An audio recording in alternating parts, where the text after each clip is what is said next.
Enthusiasts got a chance to see some spectacular vehicles up close today as the Lowrider Unity Tour returned to Colorado Springs. This is the group's 46th year, showcasing both cars and culture through lowrider creations. News 5's Eleanor Sheehan joins us live from the Lowrider Show at the World Arena. So, Eleanor, what has the environment been like today?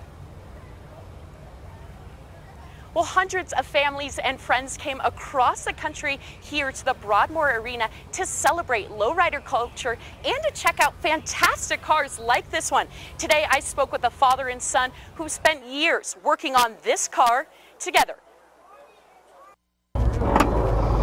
Meet the owners of this styling lowrider. Jimmy Mora and his son Antonio come all the way from Wyoming to be a part of the lowrider community.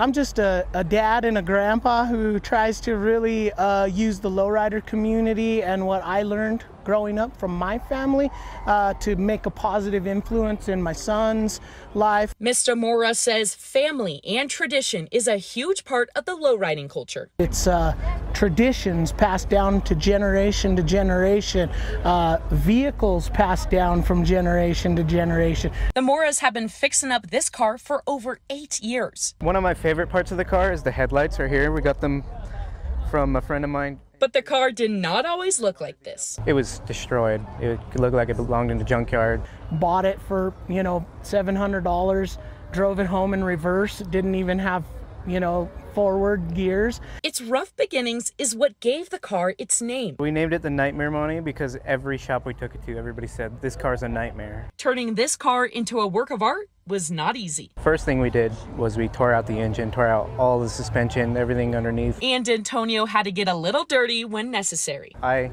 was crawling in the trunk, getting all full of gunk, wiring up the air ride, wiring up all the LED lights. But it was all worth it for the car and for the family. That's something I really enjoyed, was working with my dad, because we're doing this together. Nightmare Money is just one of the many fantastic cars on display. Bright colors, impressive rim and tires lit up the arena. It wouldn't be a true lowrider's experience without a hop or two. Some of the lowriders can be worth up to $300,000, but for Mora, that's not what lowriding is about. It doesn't matter how much money you put into it, it's all the memories and the love that you spend with your family members that make the lowrider families and communities important, and so that's why we do this. The Moras can't wait to come back to the lowrider experience next year. They hope to bring more cars like this one down to the show next year, and for the Lowriders Tour in general, they hope to expand. They want to take it internationally. They have plans for Japan and maybe even Dubai. Reporting in Colorado Springs, Eleanor Sheehan.